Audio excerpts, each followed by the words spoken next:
العلاقة بقت ساترة بين اتحاد الكورة بين كابتن ربيع بعد الكلام اللي قريناه دلوقتي، لكن الاستاذ مجدي المتناوي قال لك محاسسه كده، قال لك لا انا ماليش دعوه، انا في سويسرا ما اعرفش. هو ما يجبش انها تبقى فاترة في هذه اللحظة. يجب ان رئيس الاتحاد يكون دايما هو اللي بيلم الامور كلها المتشعبة ويلغيها، ويقدر يصوب فكر الجهاز الفني وفكر اللعيبة في التركيز في كأس العالم فقط دون غيرها.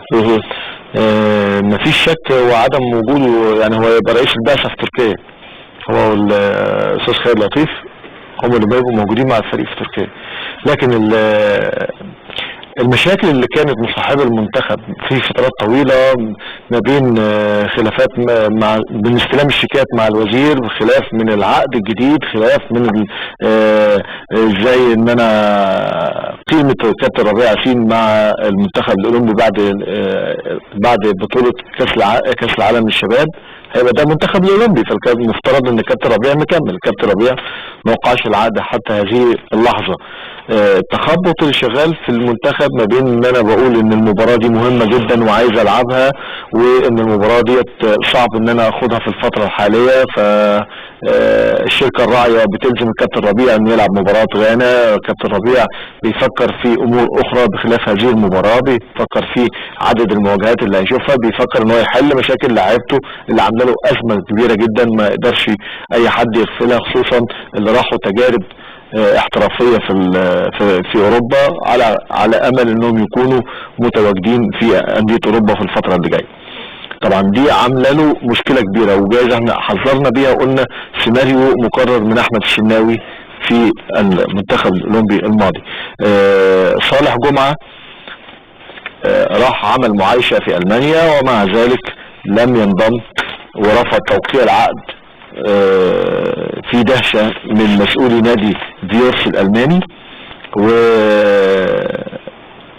وخلصوا من هذا الأمر ان صالح جمعة قال لهم انا ممكن يبقى عندي فرصة تانية في بعد بطولة كأس العالم ويبقى عندي فرصة افضل، فاضطر ان هو يأجل المسألة الى ما بعد نهايات كأس العالم في تركيا. بس هو عجبني الاستاذ مجدي المتناوي لما قال لك لا احنا ما قلناش لكابتن ربيع في مباراة مع غانا.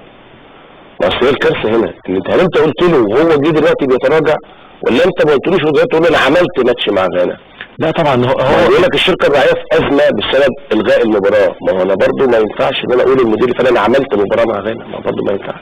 وما ينفعش ان كل واحد المفترض ان في سيستم بيدير المنظومه في اتحاد الكوره. حتى لو انا مسؤول في الشركه الراعيه انا ببلغ اتحاد الكوره يبلغ الكابتن ربيع ياسين، لكن التعامل المباشر للشركه الراعيه بيفرض نوع من الصدام بين الكابتن ربيع ياسين والشركه الراعيه.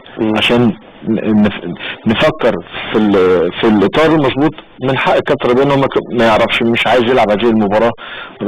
كل مدرب له احتياجات مرتين يعني، ومش شايف حتى لو لعبوا مرتين بس، لكن هو شايف مش محتاج لهم في الفتره، محتاج لفرقه ثانيه. فايه المشكله يعني؟ انا مش شايف ان في ازمه، لكن النهارده الازمه الحقيقيه اللي عند الكابتن ربيع اللعيبه اللي بتفكر في الاحتراف. اولا اللعيبه كلها دماغها مشغول ازاي هيفضل او الانديه هتشوف ازاي في كاس العالم بعد المباريات الوديه وبعد تجربه التعايش. كل ده بيحاصر كابتن ربيع ياسين في الفتره الحاليه. دلوقتي يا باشا احمد نبيل بيبلغوا دلوقتي ان في خبر نزل دلوقتي ان الاستاذ جلال علام بيجري اتصالات مع كابتن ربيع انه يوافق على مباراه غانا. ما هو الشركه الراعيه دايما هي اللي بتفرض رايها على اي مدير فني في الاتحاد، زي ما بتفرض رايها على برادلي، فرضت رايها على ربيع ياسين وعلى غيره وعلى اي مسؤول تاني. خلينا منطقيين. انا ما ده اللي انا عايز افهمه، انا ما ينفعش اعمل مباراه من غير ما ارجع للراجل. من يملك يحكم، من يملك يحكم. اتحاد الكوره اللي بيملك؟ لا، الشركه الراعيه اللي بتملك الفلوس. اتحاد الكوره بيملك قرار، لما تملك الفلوس فالفلوس اللي بتطلع القرار، فمن يملك يحكم. خلينا واقعيين. ايوه، انا اللي عايز اقوله ايه، انت ما ينفعش تفرض عليا ماتش انا كمدرب. انت ما ينفعش تفرض عليا ماتش. يعني الشركه بقى فيها ايه لما تقعد مع كابتن ربيع ويتم الاتفاق على الماتشات بشكل لطيف محترم وبشكل جو كده؟ ايه المشكله في كده يعني؟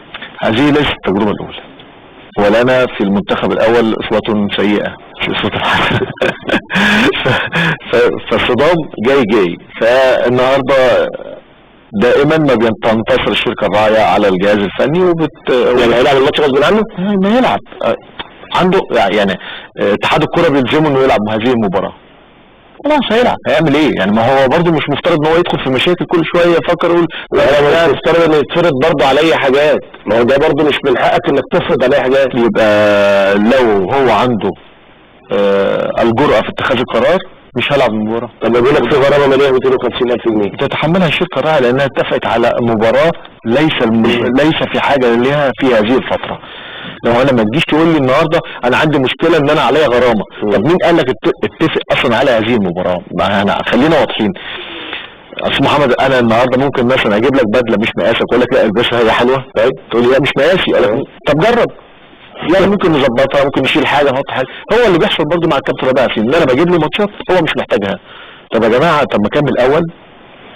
الشركه الراعيه مفترض او اللجنه الفنيه بتقعد مع الكابتن ربيع انت احتياجاتك ايه في الفتره اللي حاليا، واحنا هندي جواب للشركه الراعيه بالمنتخبات اللي ممكن نقدر نلعب معاها. اللجنه الفنيه استقالت؟ ما هي اللجنه الفنيه استقالت بس هي ما عندهاش الممارسه في ممارسه حقيقيه في دورها الفني مع الاجهزه الفنيه. هي كان كل تكليفها انها تعمل معايير لاختيار الاجهزه الفنيه لمنتخب مصر اللي ان شاء الله هيعدلوها تاني يعني قريب ان شاء الله. فاختار حتى ما خدوش برايها فيها، فبالتالي ما كانش عندها اي وصايه على اي من المنتخبات الموجوده حاليا. فامر طبيعي النهارده ان الموضوع بيتم ما بين مجلس اداره مباشره والشركه الراعيه، وعلى الكابتن ربيع ياسين انه ينفذ هذه الرغبات حتى يتجنب المشاكل. افضل اعداد للبطوله يعني اللي هو تجنب المشاكل؟ لا اللي هو كثره المشاكل. طيب عايز اتكلم برضه على نقطه تانية. لو نيجي نتكلم بس على الامور داخل يعني اتحاد الكره انها تمشي بهذه الطريقه. مش عارف يعني ليه الامور ماشيه بالطريقه دي؟ ليه ماشيه بالاسلوب ده؟ يعني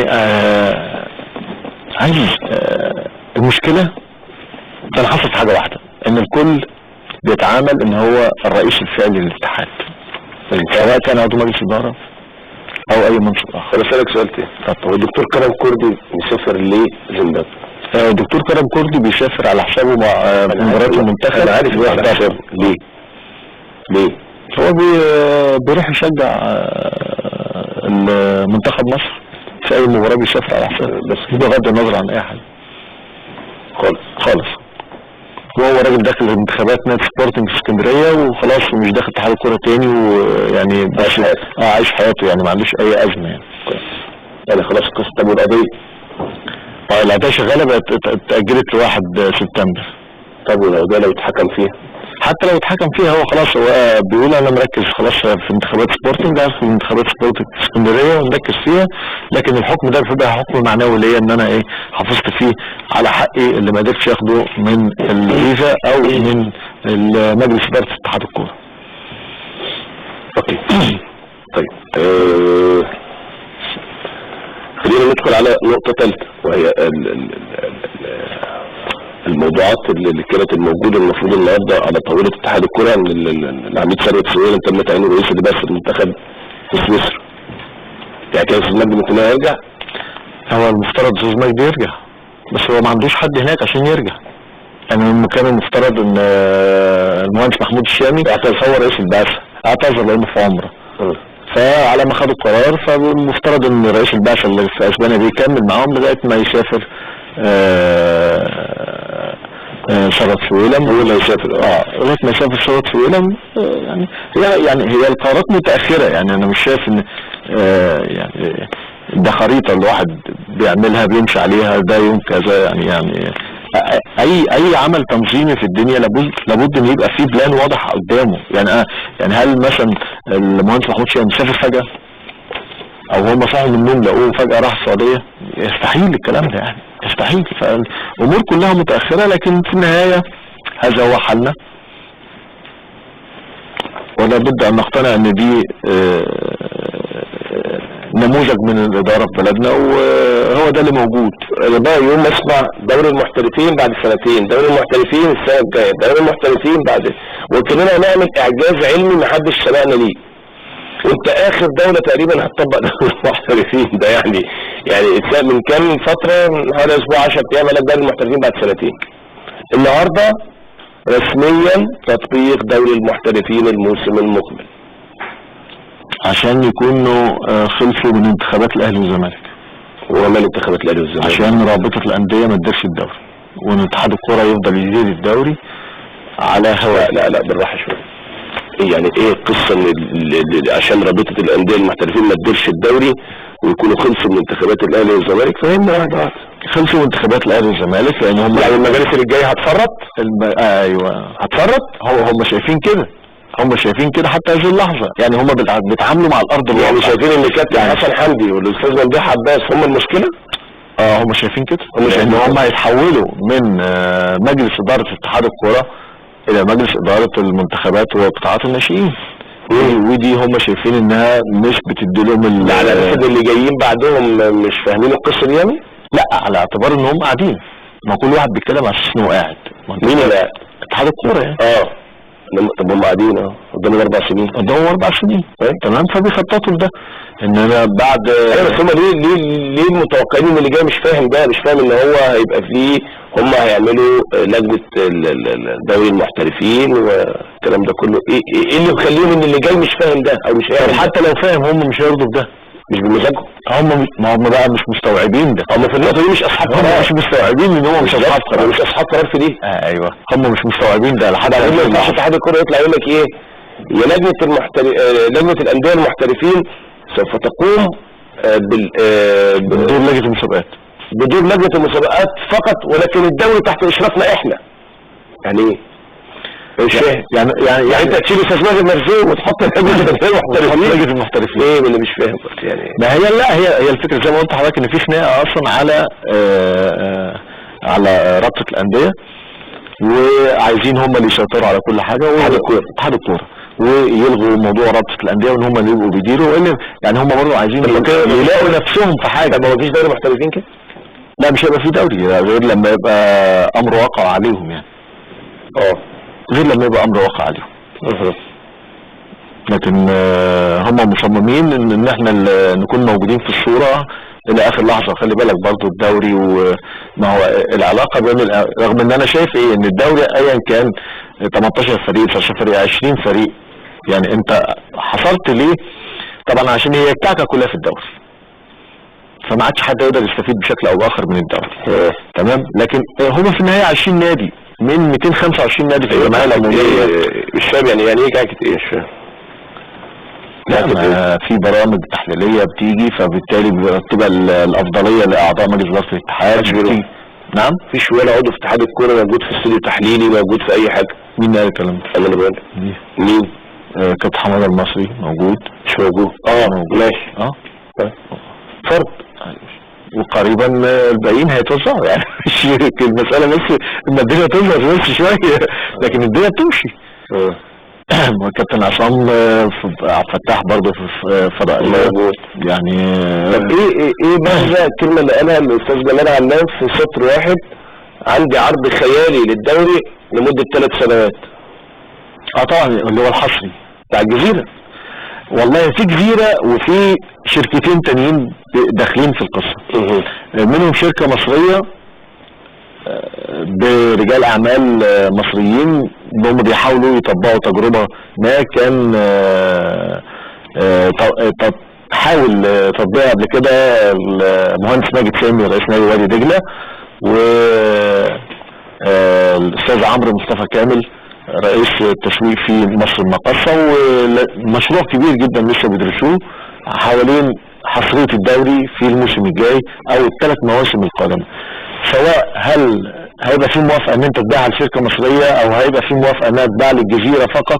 ده امور لسه ما حسمتش حتى هذه اللحظة، لكن وفقا للمتاح حاليا هم ال3 شركات دول اللي موجودين. مفيش اي منافسة. طبعا اي شركة تدخل قدام الجزيرة مفيش منافسة الا اذا كان هيبقى الافضلية للشركة المصرية. ايوه بس انت مش ملاحظ ان كل كام فترة كده يطلعوا لنا بالكلمة دي؟ يعني انا بلاحظ ان ايه يطلعوا بيها كام يوم بعد كده يسكتوا شويه، بعد كده يطلعوا بيها تاني بعد كده يسكتوا، بعد كده يطلعوا بيها تاني بعد كده يسكتوا. طب انا مش فاهم يعني هو تهديد ولا ايه؟ انا مش فاهم برضه. بيهددوا القنوات الرياضيه المصريه ولا ايه؟ لا هم بيهددوا كل من اختلف معاهم في الرأي، اللي هي القنوات الرياضيه، اللي هي القنوات الرياضيه اللي هي مختلفه معاهم، او اللي هي بمعنى اصح يعني انا افتكر ان هم يعني بداوا يخاطبوا مودرن ان الكابتن مجدي عبد الغني بيهاجمنا عندكم ازاي واحنا بنديكم الدوري والكلام ده. يعني المفروض لما تديني الدوري ابقى اقعد اطبل لك وازمرنا، المفترض يعني برضو كل هذه الامور. يعني في الدوري هو ملكهم ولا ده ملك الدولة؟ يعني بتاع مصر ولا بتاع اتحاد الكوره ولا بتاع اتحاد الكوره اصلا؟ بتاع اتحاد الكوره. ده مش بتاع اتحاد الكوره، ده بتاع الاشخاص اللي جوه اتحاد الكوره. عايز اقول لك ان حلوان العام متقدم على الانتاج الحربي 1-0 في دور ال 16 في كاس مصر. كما وصانا مرسلنا عبد النادي النادي قال اللي احرز الهدف محمد صفوت في الدقيقه 33 من احداث الشوط الاول. مفاجاه جامده جدا دي. لا ما هي ده كاس ايه؟ يقول لك قد 5 مليون 5 مليون ولا هتشوف. انت عندك يوم الاثنين الطلايع والمحله، وعندك في نفس اليوم ما انا بقول لك سيد المحله نفس سيد المحله مع وادي دجله. يعني انت شايف شكل الدوري، شكل كاس مصر. انت عمل ايه مع المنوفيه؟ كان المنوفيه انبي كسب والاسماعيلي كسب. لا بس الاسماعيلي انا عارف انه كسب الوسط. يعني النهارده انت بتتكلم، مش بقول لك خفت بتقول لي ده طلع غلب انت ولا حاجه. امور صعبه جدا ان حد يتخيل ان كاس مصر بهذا الشكل يعني، لكن فرصه كويسه ان احنا نشوف فرق جديده على الساحه يعني. طبعا لا حاجه كويسه بجد مش بس. والله وبنسمع انديه ما كناش نسمع عنها. فريق التاني اللي لاعب امبي ده احنا ما كناش نسمع عنه، سمعنا عنه ولاعب امبي وده شيء كويس جدا. الوسط نسمع عنه اللي طلعت في الصعيد. سيد المحله، نادي الدرجه الرابعه. سيد المحله ده انا افتكرت وانت بتمليني الخبر افتكرت نادي الصيد في الاول خالص، قلت لي لا سيد المحله. حتى الموقع كان كاتب نادي الصيد القاهره مش الصيد. انا بقول لك يعني انت الخبر انت قلت لي لا نادي صيد المحله، خلي بالك يعني ده كويس. والزرقاء والالومنيوم برضه والحصان الاسود النصر. طبعا حتى هذه اللحظه جوله والاتحاد. يعني جوله والاتحاد والنهارده كسبان 5-1. والنهارده انا بقول لك هي فرقه كويسه. يعني قلت عليها في كذا حاجه. لا لو مشوا على نفس المستوى يبقى هيبقى لهم مكان كويس في كاس مصر ويصعدوا ممتاز. وهم عندهم لعيبه كويسه وعندهم مدير. انا بقول لك هي فرقه كويسه، فرقه كويسه، مش فرقه درجه يعني، مش فرقه لغايه دلوقتي ما تطلعش ممتازه. بقول لك هي فرقه كويسه. كمان يعني دلوقتي الموضوع الكلمه اللي بيلوح بيها الاستاذ على فكره احمد، انا عايز قنوات اتحاد الكره النهارده عشان دي يهمني برضو في سياق الكلام اللي احنا بنقوله. اتمنى انك تبعتها لي بسرعه بس عشان نعرف برضو القرارات اللي طلع بيها النهارده من الاجتماع. ما يخلصوا لا خلصوا واحمد قال لي خلصوا بس قال لي عايز القرارات. طيب انا عندي فصل رئاسة بعثة المنتخب في سويسرا الاعتذار عن دعوة الاتحاد القطري لإقامة مباراتين وديتين مع المنتخب في الدوحة.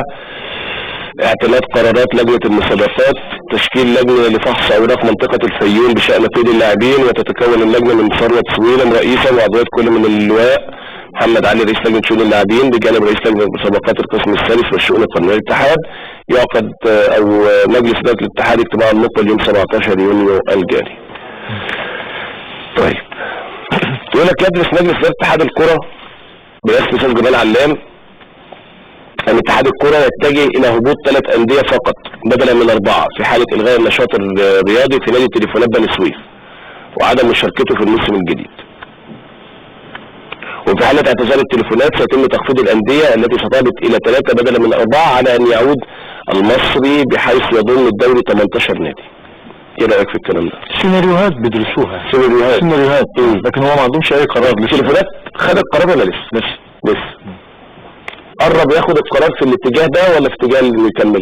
في حالة صمت غير عادية غريبة جدا. في حالة صمت من الإدارة. يعني كابتن مش هيكمل.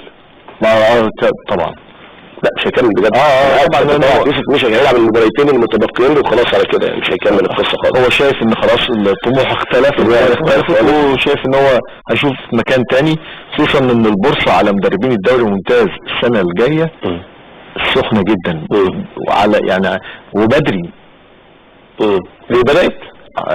بدات طبعا لان النهارده في مين راح فين؟ هو اللي عليه العين في 3-4 انديه كابتن طارق يحيى. في صراع كبير عليه في كابتن طارق يحيى. والنهارده بالنسبه هو قاعد مستني طارق يحيى. طبعا هو قاعد مستني الزمالك وعنده اكتر من نادي في الدوري. هو ممكن كابتن طارق يحيى يشتغل مع كابتن حلمي طولان في الزمالك؟ يعني لو كابتن حلمي طولان راح مدير فني ممكن ياخد معاه كابتن طارق يحيى ولا مش قادر؟ صعبه. هي صعبه وفي نفس الوقت صعبه من كل النواحي من الطرفين. يعني الكابتن حلمي مش هينفع يكون موجود في الفتره اللي جايه في الزمالك للاسف. يعني كابتن حلمي ليه؟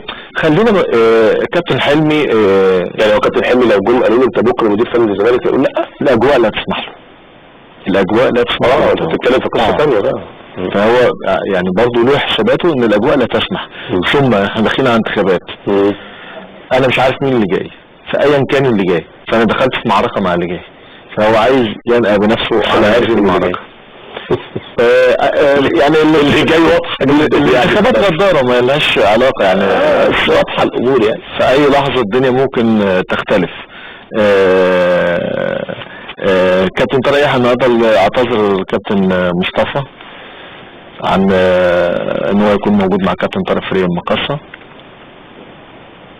كابتن طارق يحيى اعتذر انه يكمل مع كابتن طارق مصطفى. نكمل مع كابتن يحيى؟ ليه بقى؟ اعتذر يعني شايف ان وقته لا يسمح ان هو يكون موجود في الفتره الحاليه. يعني يبقى كابتن يحيى وكابتن عبد الجليل. ايوه. فالبورصه هتبقى شامله الكابتن طارق يحيى، كابتن طلعت مصطفى، طلعت يوسف،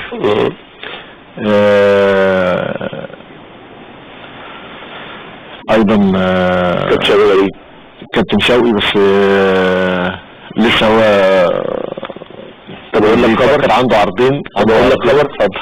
في لا عرفته يعني ان في اتصالات بدات من دلوقتي بين كابتن طلعت يوسف ونادي سموحه من دلوقتي.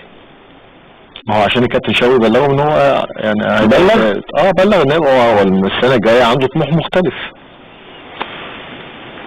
ما بقول لك يعني سموحه بيكلموا كابتن طلعت. ما هو ده امر طبيعي لان الكابتن شوقي عنده طموح مختلف في الفتره اللي جايه.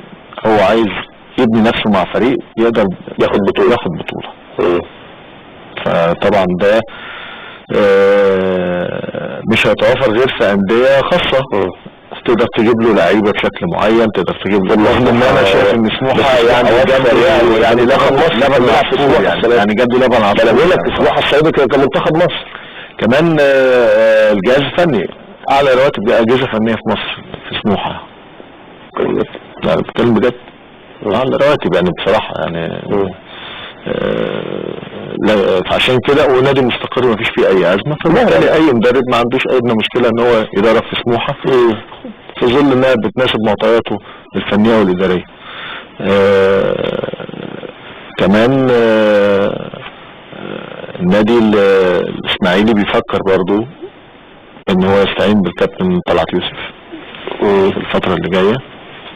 لكن الكابتن طلعت ما عندوش مشكله، بس هو الفكره في حاجه هو بيحب الامور المستقره ان انا لما اطلب حاجه تجيلي. بالظبط. والاسماعيلي في فتره صعب انه يوفر له ده، انا متاكد يعني الاسماعيلي في فتره صعبه، بالذات انت عندك عمر كمال مشي خلاص. عايز اقول الدكتور ايمن زين او كابتن ايمن زين نجم نادي المقاولين السابق وكده انضم لنادي اهلي طرابلس، اصبح طبيب الفريق. يعني كابتن ايمن مسك في المقاولين وبعد كده مسك في وادي دجله، وبعد كده راح التليفونات بنسيت مع كابتن طلعت يوسف، وتم وسافر بالفعل وانضم للجهاز الفني والاداري والطبي لنادي اهلي طرابلس مع الكابتن حسام والكابتن محمد رمضان هناك كطبيب للفريق. اتمنى له التوفيق يا رب. انت فكرتني عشان كابتن طلعت يوسف اتقال والتليفونات فافتكرت موضوع الدكتور ايمن زين. فبورصه الدوري هتختلف كبير، هتختلف حتى بعد معركه الهبوط. يعني بعد معركه الهبوط هيبقى فيه اختلاف كبير جدا. هبوط ولا حتى هذه اللحظه الاتحاد بيقول فيه هبوط. هو المشكله في الهبوط كله المحله والاتحاد السكندري. المحله والاتحاد السكندري قعدوا في الدوري ما عادش فيه مشكله. الاتحاد ممكن يقعد لو كسب الماتشين اللي باقيين له خلاص هيقعد. انا مش مختلف ولا هيخش في القصه دي خالص. ايوه. ولا رباعيه ولا ثلاثيه ولا ثمانيه. خلاص الاتحاد محل. لان طبعا يهمهم الانديه الجماهيريه. احنا مش مختلفين بقى، احنا مش بنتكلم على الصعوبه، احنا بنتكلم محل هيخش الدوره. ايوه، لكن الاتحاد ممكن يفلت من الدوره دي اصلا. انا معاك، انا مش بتكلم على الاثنين، انا مش بتكلم على الفردين سواء الاتحاد او المحله، بتكلم المتطلبات الحاليه، لان برضه السياسه لها دور في الموضوع، لان فيها تبقى في انتخابات. معلش يعني في انتخابات برلمانيه، خد على قد عقلي. في انتخابات برلمانيه في الفتره اللي جايه. ماشي. يهم جدا الدوله ان يبقى في استقرار في الاماكن اللي فيها انديه جماهيريه، ما يبقاش فيه مشاكل. وده نفس الاسلوب اللي اتعاملت بيه لجنه الشباب والرياضه في مجلس الشورى مع الوزير العمري فاروق في اللائحه. فواضح ان الاسباب الاساسيه في الهبوط، لو ان الاتحاد والمحله نجوا من هذه المعركه تحت اي وضع، مش هيفرق بقى خلاص، مش مشكله، مش فارقه معانا، والدنيا تمشي عادي، الدنيا بيس. يعني القصه كلها في المحله والاتحاد. هو المحله والاتحاد، كان الاسماعيلي والاهلي والزمالك فوق في استقرار، هم 5 انديه جماهيريه. مش هيفرق معاهم اي ناس. ايه اللي جرى للمنصوره؟ والله انت فكرتني الدنيا الجماهيريه بقى. الدنيا بس يعني مختلفه شويه مع الكابتن ياسر الكناني، حتى بدأ يسرب النهارده ان هو عايز يعتذر عن الاستمرار مع الفريق، لكن اعتقد ان هيبقى في قناعات انه يكمل حتى هذه المباراه، وبعد كده يبقى في بحث عن مدرب. صعب انه يصعد. امر صعب طبعا، امر صعب. هم حتى يعني كان في كلام ان هو يمشي من كام شهر، لكن مستوى المدربين اللي كان معروض على النادي كان لا يليق اصلا بهذه المرحله، فبالتالي قال لك لا خلاص، هو الراجل يكمل معانا خلاص، طالما لان الاسماء اللي موجوده كلها لا ترقى باي طموح يعني، فبالتالي قالوا ان هو يكمل يعني. لكن صعب جدا ان هو المنصوره يرجع تاني بالشكل في ظل المنافسه ديت، خصوصا يعني هيقابل البلديه يوم الاربعاء، وطنطا ماتشه مع الرجاء، والماليه مع ابو قير في مدى ابو قير. ف الاقرب طبعا بقى عندنا طنطا والبلديه هما الاقرب في المنافسه يعني، والماليه برضه ماليه كفر الزيات. العميد محمد ابو السعود اتصدم بكم المشاكل وكم الازمات اللي موجوده جوه النادي بعد ما نجح. مش متوقع انها بالكم ده. انا هقول لك، انا رحت زرتهم مره في نادي اسماعيلي، وشفت هم بيفكروا في ايه. هم كانوا فرحانين جدا بتجربه الناشئين، وازاي انهم يصنعوا جيل جديد ويكونوا فرقه من جديد. ده كويس، وده شيء كويس على ارض الواقع، او نظريا شيء كويس. انما على ارض الواقع انا راجل داخل في كونفدراليه وداخل بطوله الاتحاد العربي، فبالتالي داخل بطولتين بفكر ان انا اكسب فيهم او اكمل مشواري فيهم حتى المنافسه على البطوله. امر طبيعي ان انا بالناشئين مش هقدر اوصل لاي من المشوارين سواء العربي او الافريقي، فهم الصدمه بالنسبه لهم كانت عاليه لانهم خرجوا من كل حاجه. لكن امر طبيعي برضه ان انا لما اعتمد على الناشئين بهذا الشكل ما يبقاش عندي طموح ان انا اقدر افكر في المنافسه. يعني بس ما تقدرش بالناشئين انك توصل لبطوله، توصل ان انت تحقق يعني. مع الكابتن صبري المنياوي الامور الى حد ما انا مريض مش قوي، بس بتكسب. جميل، بس بكسب، لكن في النهايه مش مستمر بنفس الاستمراريه. لا، ما انت برضه معذور، ما انت عندك 13 لعيب مشي، 13 ومين بقى اللي مشي؟ ما تيجي تمسك الاسماء فرقه. طيب فرقه مش، ما انا قلت مش هشتري وهلعب بالناشئين. ما هو الناشئين مش هيسعفوه. خلاص يبقى انا اكون واقعي مع نفسي، ان انا ان ده مش هيقدر يشيل. الجمهور ذنبه ايه؟ الجمهور ذنبه مفيش حاجه اسمها بقى الجمهور ذنبه ايه. لما تقعد على الترابيزه ملوش علاقه بالجمهور ومش الجمهور، لان في نقطه مهمه جدا. يعني اقول لك في سنه من السنين واحنا في المنصوره كان لازم ناخد بطوله. يعني احنا ايام كابتن حسن بيجي الله يرحمه، ايام كابتن حسن نجاح رحمه الله عليه، لما خد تاني كاس مصر من الاهلي 3-1 وخد تالت دوري حسن. فكان لازم انت في هذه الفتره ده موسم 96-97 كان لازم في هذه الفتره ناخد بطوله. اولا الاهلي كان مستواه اقل، الاسماعيلي كان مستواه اقل، الزمالك كان مستواه اقل، انت كنت دخلت كنت راكب بالثلاث فرق لكن لكن كنت لسه طالع من الدرجه الاولى، فبرضه ما عندكش خبرات الاستمراريه، فلازم اعذر الفريق. ورغم ان انت كان عندك مجموعه لاعبين كانوا وقتها بينصبوا السيرك في اي مكان في مصر، فما نختلفش عليهم، لكن في النهايه ما برضه ما فازش ببطوله، فمش عايزه برضه الناس تحاسب الاسماعيلي ان هو لازم يفوز ببطوله، لا هو في مرحله بناء ولازم نعترف ان احنا في مرحله بناء. لكن المشكله ان احنا لما بنكسب ماتش بنخرج في الجرايد ونقول احنا هنكسر الدنيا واحنا هدفنا البطوله وبتاع. الامور دي بتتاخد واحده واحده مرحليا، مش ممكن انت تعشمني بحاجه كبيره جدا وبعدين اصحى من النوم ما الاقيش اي حاجه قدامي. هنعمل ايه بقى زي بكره؟